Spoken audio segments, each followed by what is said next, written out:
其實咧都視乎個用者嘅需要嘅。譬如嗰個可能真係年紀大啲，佢個身體狀況活動能力比較差啲嘅，咁真係要需要呢啲活動扶手嘅輪椅啦。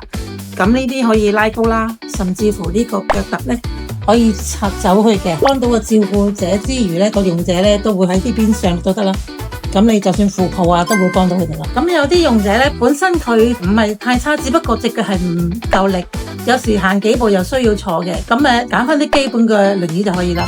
咁有啲客人嚟到我哋公司咧，都會問點解唔可以用啲普通嘅坐墊啊或者 cushion 擺落去咧？咁有個原因嘅，因為你啲枕頭 cushion 嗰啲咧，佢係唔透氣嘅，唔會散熱嘅。咁你就咁擺落去咧，只會令到佢焗身啦，同埋你散唔到熱咧，佢仲更加唔舒服嘅。同埋呢啲 cushion 咧係做唔到嗰個減壓嗰功能咯，係啦，所以對佢哋就可能會越坐越攰咯，或者屁屁會可能會痛啊，咁壓瘡嗰啲都可能驚。啲減壓坐墊啦，咁呢啲都可以做到個加高啦，或者有個承托啦，同埋減壓都 OK 嘅。